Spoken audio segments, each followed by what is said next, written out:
Estamos en el marco del profesorado y el día de hoy justamente vamos a hablar sobre un tema que es muy interesante, que si bien no es que no lo pueda enfocar en un módulo específico, es un tema que nos compete a todos, yo diría, así sea por humanidad, por ser seres humanos, y es lo que se refiere a los acuerdos de paz. Nos vamos a ver este libro, que es el que acá trabajamos en el profesorado, y también está en Atman Yoga. Y antes de empezar ya de fondo en el tema, justamente cuando yo estaba planeando este satsang, obviamente uno escucha el concepto de acuerdo de paz y yo creo que a más de una persona uno hace como un flashback o a uno le suena algo y uno lo asocia con algo. Y irónicamente, pues nosotros en el contexto colombiano, a nosotros estas dos palabras nos han tocado mucho. Y no es algo reciente, sino ha sido como algo a lo largo de la historia. Pues literalmente es algo que continuamente ha existido, sea por el gobierno que estuviera de turno. Entonces, no sé, cuando la última vez que sentí como acuerdo de paz, acuerdo de paz, acuerdo de paz, yo puedo hacer un tipo de flashback o un viaje al pasado, digamos en el 2016, cuando estaba hablando, no, que el plebiscito, que el acuerdo de paz, que estaba de presidente que Santos, que si votó por el sí, que por el no, y uno recuerda todo eso, todo 2016 era acuerdo de paz, acuerdo de paz, acuerdo de paz, y las conversaciones que existieron con anterioridad a este momento. Y si uno sigue viajando más al pasado, uno puede ver otros hitos, otros momentos. Uno dice, tal vez no fue tan marcado como fue el 2016, pero en el 2005 también hubo un tipo de acuerdo de paz que fue la Ley de Justicia y Paz, que fue para los paramilitares en aquel momento, que fue en el gobierno justamente de Uribe. Entonces uno acordaba, en ese momento era como, no, que la paz, que la reintegración de estas personas, y ese momento también todos los noticieros eran acuerdo de paz, el acuerdo de paz. Y estamos hablando ya del 2005, ¿no? Y si seguimos viajando en el pasado, y seguimos viendo más, uno puede acordarse, no sé, del año 98, y entonces que estaba el presidente de turno era Andrés Pastrana para ese entonces, y uno que el acuerdo de paz, que el Caguán, que Pastrana, que el Caguán, y uno hablaba, yo me acuerdo que yo era chiquita y escuchaba a los adultos hablar de eso, y hablaban como no, que había un hombre que se llamaba Tiro Fijo y que un mono jojo y que no sé qué más cosas. Y yo me acuerdo que yo era chiquita y yo solo escuchaba esas cosas, esos conceptos del acuerdo de paz y el Caguán y Pastrana. Y es algo que nos ha tocado mucho a la sociedad colombiana, yo diría. Y si uno sigue viajando más al pasado, pues ya ahí no estaba viva, que es como para el año 90 más o menos, uno también ve otro acuerdo de paz que hubo con anterioridad que fue lo de las amnistías al M-19. Y obviamente uno ve antes que fue no, que la toma del Palacio de Justicia y todas estas cosas que ocurrieron, y fue esa entrega que hubo en el gobierno de, si no estoy mal, de Virgilio Barco, sí, de Virgilio Barco, para ese entonces, que fue ese acuerdo que se dio ahí antes. Entonces uno empieza a decir que todo eso fue como ciertos hitos históricos en Colombia, es que ni siquiera hemos hablado del mundo, estamos hablando en Colombia, donde este concepto ha existido y es algo que nos ha tocado a nosotros como sociedad y más que todo creo que como colombianos que hemos estado en el marco de un conflicto armado, sea por un grupo beligerante o varios grupos beligerantes. Y esto no solo va a este contexto, también lo podemos ver a nivel internacional, digamos, ve que han ocurrido, no sé, en Inglaterra, pasó cuando hubo la Segunda Guerra Mundial, pues obviamente lo que fue Alemania, todo lo que fue Italia, obviamente los judíos que terminaron ahí, obviamente llevando todo lo que sucedió en Europa, adicionalmente lo que puede haber ocurrido en India, cuando la colonización inglesa, o el conflicto que hubo en el apartheid, cuando fue el apartheid de Nelson Mandela, en Sudáfrica, ahí vemos otras cosas, o también las mismas dictaduras que ocurrieron en Latinoamérica, digamos lo que fue en Chile, en Argentina, también son contextos en donde tuvieron que haber ciertos tipos de acuerdo de paz y ciertos tipos de amnistías para que se vuelva a reestructurar el Estado en cierta forma y que haya un tipo de paz en ciertos contextos. Y ya volviendo como a este tema y a este libro, acá se nombran 12 acuerdos de paz, obviamente no voy a hablar de todos, y voy a hacer énfasis en dos en específico que son los finales. El 11º acuerdo dice luchar con toda pero sin violencia, y el otro habla de lo que es el amor y el perdón, que es el 12º acuerdo. Y creo que estos son fundamentales y muchas veces en los procesos de justicia transicional que son estos procesos que ocurren para que haya una transición de estado de guerra a estado de paz, son conceptos que han sido claves literalmente y uno no es consciente. O sea, a nivel jurídico esto se habla con toda y lo ponen en leyes literalmente, solo que no te dicen como ama, no te dicen ama y perdona, sino te dicen como comisiones de verdad, comisiones de justicia. Al final lo que está buscando es que haya perdón, para que pueda haber una resocialización de las personas que han sido atacantes en cierto momento. Entonces, antes que nada, quisiera como ir a la etimología de lo que significa acuerdo y qué es paz. Entonces uno brevemente dice, si tú lo buscas en el diccionario, paz es igual a ausencia de conflicto. Y uno dice, ok, eso es la paz. ¿Y qué es un acuerdo de paz? ¿Y qué es un acuerdo más bien? Y ahí es algo muy interesante, que eso uno lo tiene que empezar como a desglosar, y es que acuerdo significa que haya un punto en común, como literalmente un acuerdo, literalmente algo en que las dos personas pudieron ponerse de acuerdo, es que no sé con qué otra palabra asemejarlo, pero literalmente, acá ya di el spoiler, y es como el acuerdo yo lo puedo hacer yo con yo, o sea, a nivel personal uno dice, no, yo hice un acuerdo conmigo y me prometí a mí mismo y me hice una carta a mí mismo, pues materialmente eso no es un acuerdo, materialmente eso es un acto unilateral de yo con yo, fin de la discusión. Un acuerdo ocurre literalmente, para que haya un acuerdo tiene que haber preexistido algo, es que haya dos o más personas.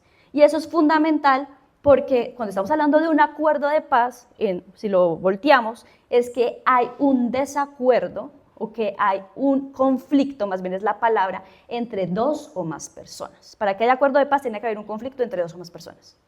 Y esto ya empieza a decir como, pueden ser personas naturales, pueden ser dos adversarios, dos presidentes, pueden ser dos estados, pueden ser dos ejércitos, pueden ser dos partidos políticos, y ahí es donde se arman todas las guerras. Por esa razón es que uno siempre busca que haya un acuerdo de paz. ¿Por qué? Porque hay un conflicto muy grande entre dos partes o dos o más partes que no están de acuerdo en algo. Y entonces, yendo ya a el 11º acuerdo, que es luchar con toda pero sin violencia, acá hay una frase que está en este libro, que es de Martin Luther King, que dice, no olviden que todo lo que Hitler hizo en su momento era legal. Y acá dice, como me comprometo también a luchar contra todas las injusticias, con toda, pero con la tecnología de la no violencia, acción estratégica y eficiente, pero no violenta. Tomo el voto universal de la no violencia. Y uno puede pensar muchas veces que la no violencia es como ser pasivo o ser literalmente como estar resignado a una situación. Y eso no es verdad. Cuando se habla de este concepto, es literalmente no acatar ciertas normas que son injustas. Y esto lo traigo mucho de lo que es Gandhi, que dice de lo que dijo Gandhi literalmente, que es luchar con toda pero sin violencia. Y él habla mucho del concepto de lo que es la desobediencia civil. Y la desobediencia civil literalmente dice que para que exista esto, tú tienes que haber cumplido literalmente las normas, como las normas establecidas. Entonces dice la cooperación no violenta con el mal y la desobediencia civil, literalmente. Y acá va a haber como una cita que es de Gandhi justamente, que me gustó mucho, porque es el llamado para que tú puedas hacer eso. Entonces dice, antes de que alguien pueda dedicarse a la desobediencia civil, debe haber sido respetuoso hacia las leyes del Estado. Un satyagrahi es el concepto que dio Gandhi, que es súper importante, obedece las leyes de la sociedad con inteligencia y por sus propios deseos de hacerlo, porque considera que constituye su deber sagrado hacerlo. Únicamente cuando una persona ha obedecido escrupulosamente las leyes de la sociedad, está en condiciones de juzgar si alguna ley en particular es buena o justa, o es injusta y perniciosa. Solo entonces tiene el derecho a la desobediencia civil con respecto a las ciertas leyes en circunstancias bien definidas. Por lo tanto, uno puede decir, por desobediencia civil yo no ejecuto una norma porque si yo la ejecuto podría cometer un daño o un hecho injusto. Y es literalmente es abstenerse y no es ser un rebelde sin causa, porque uno diría, no, voy a incumplir las normas porque yo soy así, porque quiero ir en contra de la sociedad. No es eso. Es el hecho de que tú no cumples algo porque la ejecución de esa norma podría cometer un hecho injusto o un daño, literalmente. Y cuando estaba leyendo esto me trajo recuerdos como de los primeros semestres cuando uno está estudiando Derecho, es que hay como dos normas básicas que uno le dicen como las normas, que son dos corrientes originales, que es como el iuspositivismo y el iusnaturalismo. ¿Y qué es el iuspositivismo? El iuspositivismo son todas esas normas que están escritas, es todo lo escrito, lo que hizo el legislador, todo lo tangible, tú dices el Código Penal, el Código Civil, todo lo que está escrito. Que uno dice, ay, ¿para qué tantas normas escritas? Pues en su momento fueron fundamentales y eso se le debemos literalmente a algo que nos dejó Francia después de la Revolución Francesa, era que, que la gente literalmente o el monarca de turno era como, te voy a expropiar, ¿por qué? Porque yo quiero y se me da la gana. Y uno decía, pero ¿dónde está escrito eso? ¿Cómo? ¿Por qué lo va a hacer? ¿Dónde? Muéstreme. O que le decía, no, a la guillotina, matemos a alguien a la guillotina. ¿Por qué lo voy a matar? No, porque yo quiero, no. El principio de legalidad o que algo esté escrito te da como la conciencia, la seguridad jurídica, el principio de legalidad de que algo no va a haber un injusto, tú ya sabes a qué te estás ateniendo. Hay una ley preestablecida que dice que el que matare a otro incurrirá en pena de 10 años. Tú dices como, bueno, si yo mato a alguien, yo sé que a mí me van a caer 10 años. Tú ya lo sabes de antemano y eso te da certeza. Y eso es fundamental. ¿Y por qué razón fue que se empezaron a escribir muchas normas? ¿Para qué? Para dar la seguridad a la sociedad de que no haya arbitrariedades por parte de los mandos, sea el monarca, dictador, presidente de turno, lo que sea. Por esa razón existe el dispositivismo, que es la norma escrita, ¿cierto? Pero, por otro lado, tenemos lo que es el iusnaturalismo, que es una ley natural. Y es algo más allá divino. No es solamente, ay, porque está escrito y ya, sino es algo de que no, hay algo que está mal. O sea, usted literalmente, ¿por qué no mata? ¿Porque está prohibido en el Código Penal? ¿O porque uno tiene algo que uno dice, es que por más que no esté escrito, es que matar está mal? Uno dice, uno tiene sangre en las venas y uno dice, uno está bien. Y es ese llamado. Igual que uno dice, no vas a robar a alguien, no le vas a quitar sus propiedades a alguien. Uno no roba, ¿por qué? Porque está prohibido o porque en verdad hay algo que no se le mueve adentro, que dice, no, es que hay una ley divina dentro de cada uno de nosotros que dice, eso no está bien. Y eso es lo que es el iusnaturalismo. ¿Y qué sucede? Que digamos en el caso muchas veces, o el caso emblemático de Hitler y de los nazis en su momento, es que si bien ellos estaban acatando una norma que era matar judíos y estas cosas, porque es que la ley decía que estaba permitido matar judíos, cuando llegan los tribunales de Nuremberg, que son los vencedores o los aliados literalmente, ellos los están imputando y les dicen como, ¿usted por qué mató? Y ellos lo que están diciendo, no, es que yo cumplí la norma, yo estaba acatando lo que decía la ley. Los jueces de turno en ese momento lo que dijeron es que por más ley que estuviera escrita, matar una raza con el ámbito, con el ánimos de literalmente acabar una raza en particular, eso está mal. Eso no, por más ley que lo permita, usted no pondría por qué ejecutar, eso está mal. ¿Por qué? Porque hay una ley divina. Literalmente eso fue lo que dijeron en su momento los jueces de Nuremberg y por eso condenaron a muchos nazis. Pero fue con ese ámbito de que hay una ley universal que te está diciendo que no puedes hacer este daño. Y aterrizándolo con este concepto de la no violencia, de luchar con toda pero sin violencia, y es el hecho de no acatar ciertas normas. Yo creo que a nivel jurídico, literalmente, es que tú no vas a acatar una norma injusta, por más escrita que haya, es porque una ley divina que te dice, eso está mal. Como dice, digamos, no sé, me dieron una licencia para contaminar y echar ácidos y mercurio en el río, la ley me lo permite. Pero uno dice, oiga, pero yo creo que hay algo más divino que echar mercurio al río, eso no está bien, y mucho menos si ahí luego hay un colegio al lado y vemos que los niños están tomando esa agua, pero se están envenenando.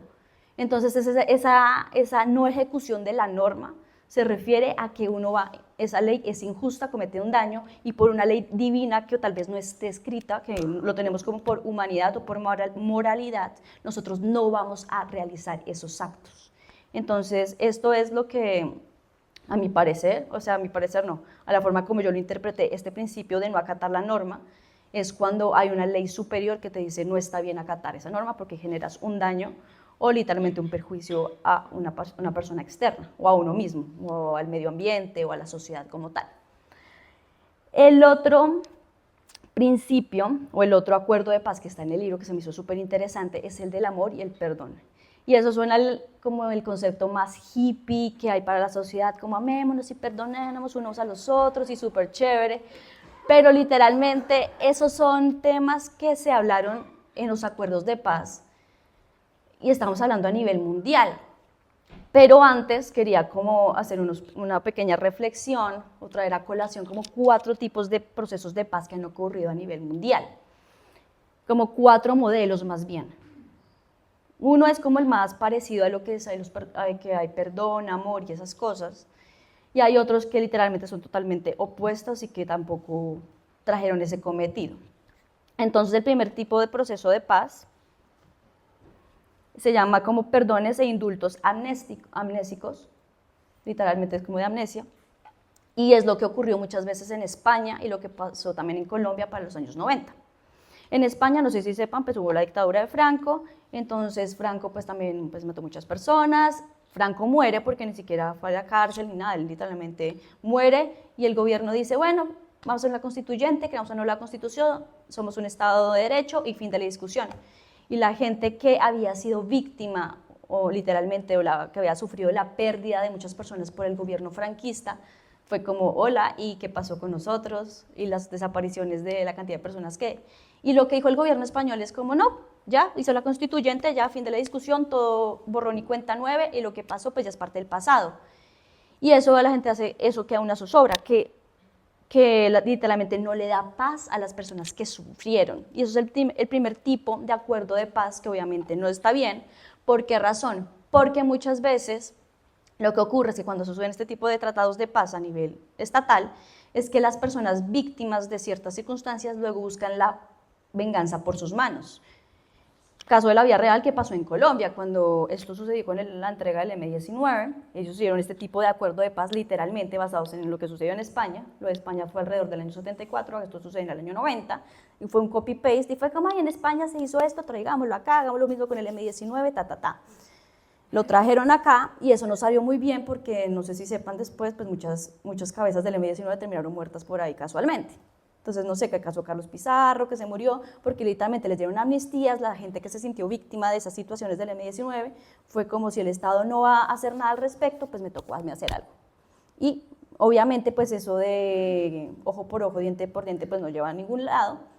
Entonces, fue lo que ocurrió. Y obviamente son casos de justicia transicional que pues no han cometido porque la gente termina sintiendo frustración por parte del Estado porque como tal no te está dando justicia, y por otro lado pues es la venganza total. Entonces obviamente este caso de perdones e indultos amnésicos no es el apropiado, pero eso ya ha ocurrido en el Estado y ya literalmente no está bien hacerlo. El otro tipo de indultos que ocurren acá en Colombia, a nivel mundial y a nivel de justicia transicional, es lo totalmente opuesto. Y es que los vencedores son quienes juzgan, quienes juzgan y hacen todo y ponen la pena. Que fue lo que sucedió literalmente en Alemania y sucedió también con Japón en su momento con los juicios de Nuremberg, que literalmente cogen a los nazis, perdieron la guerra, los aliados crean tribunales, rastastas, condena, cárcel, penas de muerte, yo qué sé, todo el mundo así, y a la cárcel y se condenan, fin. ¿Qué sucedió? Que si bien hay una condena para esta gente, no como el otro que fue los perdonamos y borrón y cuenta nueva, casi se condena y se condena con toda, las víctimas también fueron como, hola, y yo soy judío, y mi familia, ¿qué pasó? Y el genocidio de nosotros, ¿para dónde quedó? Y fue como, no, ya los metimos a las cárceles, ya están muertos, no, hasta ya están muertos, más bien los ejecutamos. Pero se dieron cuenta que eso tampoco da un tipo como de no sé, de reciprocidad, no hay una forma de reconocer a las víctimas de cierto conflicto. Bueno, si bien sí hubo un tipo de compensación, que era la palabra que quería buscar, fue entregarles Palestina en su momento.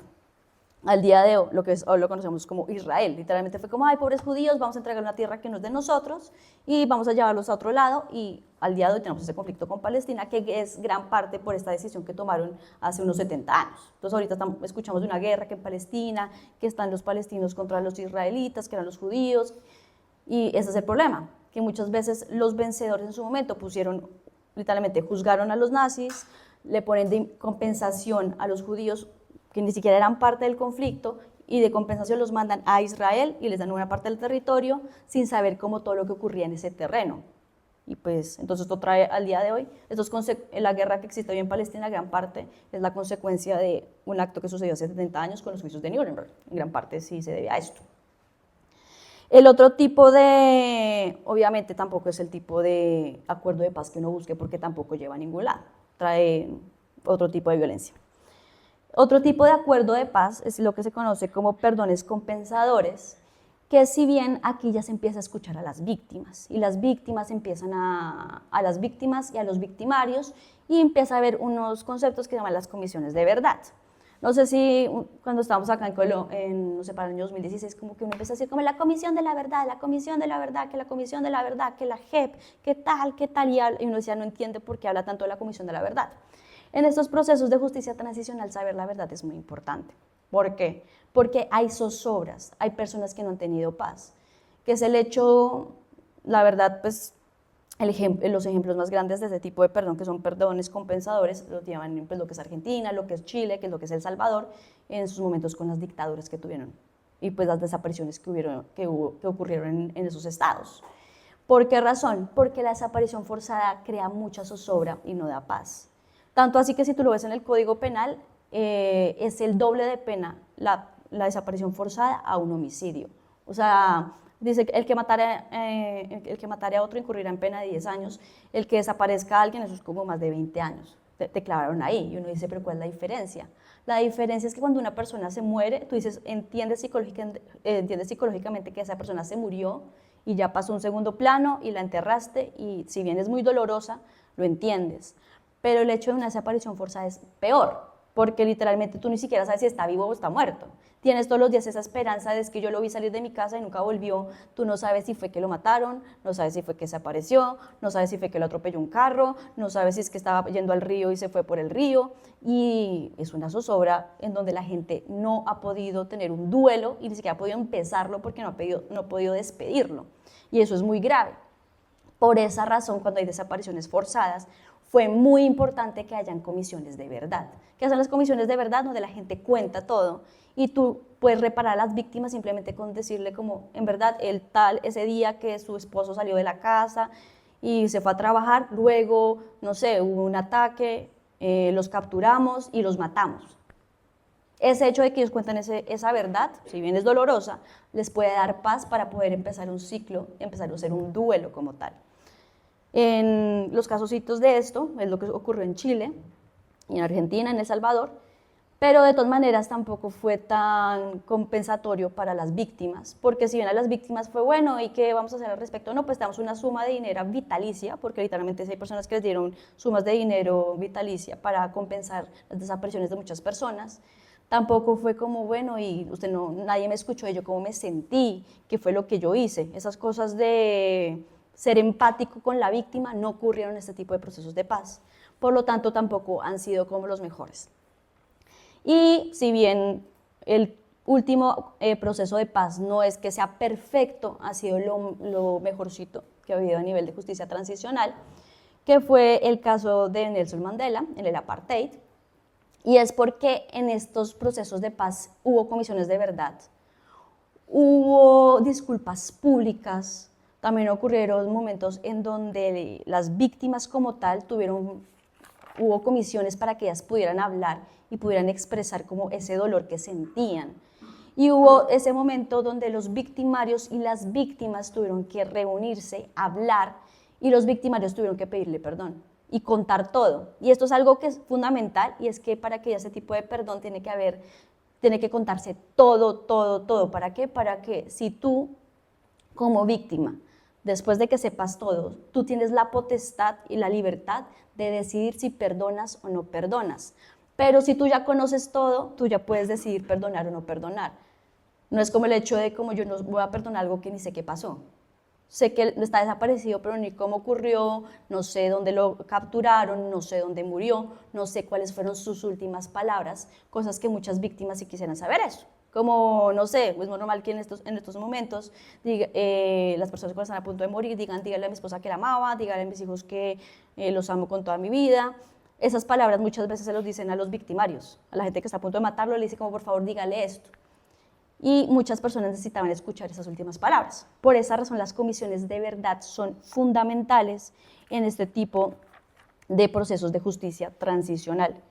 El punto A, que ya hilando con el tema o con el capítulo de lo que se llama este acuerdo de paz, que es el amor y el perdón, es que para que haya amor y perdón siempre tiene que haber acompañado un tipo de verdad y también un tipo de compensación, y que las víctimas que se hayan sido heridas en su momento pueden haber expresado todo eso que ellos sintieron en su momento.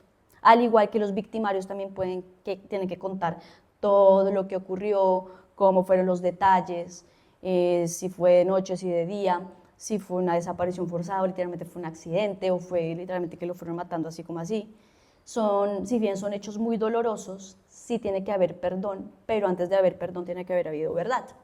Por esa razón es que, digamos, ya en los últimos procesos de paz o ya en la actualidad, uno siempre habla como de 4 hechos, que es la verdad, la justicia, la reparación y la promesa de no repetición. Entonces ahí es cuando entran los estados de como, bueno, yo me comprometo a que haya verdad, listo, creo las comisiones de la verdad, que haya justicia, bueno, unos jueces de turno, vamos a ver, que haya un principio de contradicción, donde se ven las pruebas, ahí se mira todo que ocurrió. La reparación, y la reparación no es solamente como que te doy dinero y ya, y fin de la discusión, porque devolver a un muerto con dinero pues es muy cruel literalmente. La reparación también puede ser ese tipo como de el archivo histórico de víctimas, o uno que va ahorita a San Rafael y uno ve que en la Casa Museo hay un mural literalmente contando todo lo que fue la violencia en Colombia o de este territorio, o que uno ve que ponen un monumento gigante a las víctimas de cierto atentado. Eso es una forma de compensación que se le da a las víctimas. Y la promesa no repetición literalmente es que el Estado, si bien ya cometió algún error, es como que tome todas las medidas posibles para que estas situaciones no vuelvan a ocurrirle a otras personas. Y de esta forma las víctimas pueden sentirse un poco más como saciadas, y así sí puede haber perdón en un Estado después de haber un conflicto beligerante. Entonces, no sé si alguien quiera tenga un comentario al respecto sobre conflictos armados. Paz, amor, peace and love. Entonces, ya para cerrar, nos vamos a disponer a... ¿Tienes la cosa de los anuncios? ¿No tienes?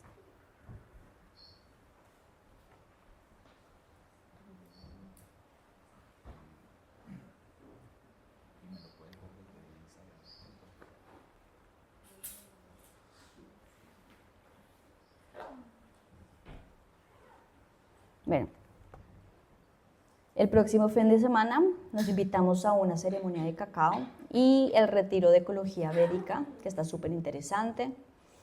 Luego, el 17, 18, empezamos con Sagrado Femenina, también altamente recomendado para que vengan, para que conecten con esta energía femenina. Y no solamente es para mujeres, sino también para hombres, porque estas energías habitan en los dos. Profesorado de yoga para el 4 de septiembre, el básico. Justamente en este momento estamos aprendiendo todas estas cosas en el que está ocurriendo en este momento. Pero si usted no pudo venir en esta ocasión, los invitamos a que vengan literalmente para el 4 de septiembre.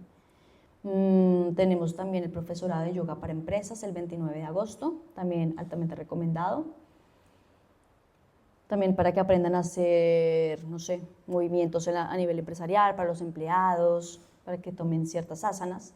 Y también para que si usted quiere ser un emprendedor o quiere hacer una nueva empresa, conecte y sepa como que literalmente la empresa que usted cree traiga un bien común a la sociedad. Entonces también se ve como este tipo de principios en el profesorado para empresas. ¿Qué más tenemos?